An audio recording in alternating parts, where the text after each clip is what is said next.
از الله بترسیم، بدنام نکنیم دین الله را به خاطر مزاج خود. شرک خفی چی است؟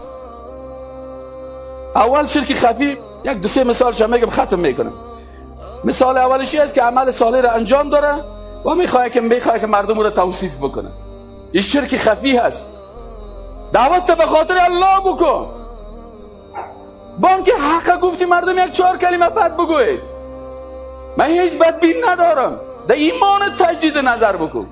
کمونیست از تو راضی، یهود از تو راضی، نصرانی از تو راضی، زناکار از تو راضی، هیچ کاری نکردی.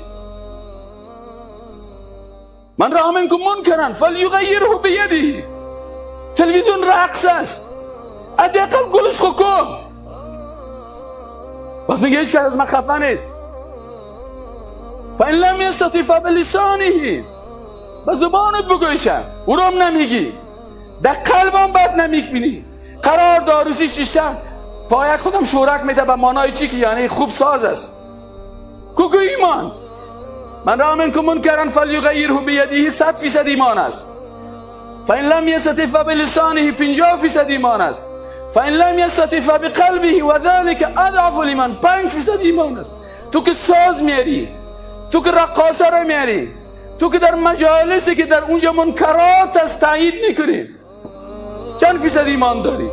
انسان باید خودش، عمر رضی الله عنه میگه که برای بچه خود میگه بچیم خود حساب کو پیش از اینکه دیگران را محاسبه بکنه. مثال دیگهش شرک خفی. اگر چنین نمیکردم چنان نمیشد.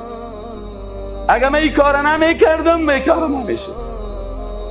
اگر فلانی یا ایها الذین آمنوا لا تکونوا کالذین کفروا، مثل کافران نشین که کسایی که رفتن مثلا در قتال رفتن، در جهاد رفتن، در سفرهای تجارتی رفتن، اگر نمی رفتن نمی مردن. شرک خفی. اگر فلان دکتر نمی بودش تو که من تباه می شد، اگر فلان نرس نمی بود، شرک خفی است. الله را فراموش کرده. خالق از این دکتر کی است؟ خالق از این نرس کی است؟ او را باید داشته باش. مثال سوم شرک خفی، خود در مقابل مخلوق ذلیل ساختن. چرا دوستم این خود ذلیل میسازی؟ شرک خفی هست. ذلیل ساختن خود در مقابل مخلوق. اصحاب رسول الله صلی الله علیه و سلم بر رسول الله خود ذلیل نمیساختن. بذارید ببینید خدا کپ میکنه، 6 قات میکنه. چرا در مقابل مخلوق خدا 6 قات میکنی؟ جای سجده فقط برای الله سجده و رکوع و تعظیم بکن. این ذلیل ساختن در مقابل مخلوق. این مثال سوم از چی است؟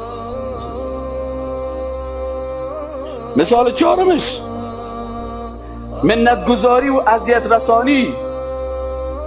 صدقه داد، منت میگذاره، اذیت میکنه. اگر من هم میبودم تو میبودی، اگر من هم میبودم من تو بودی.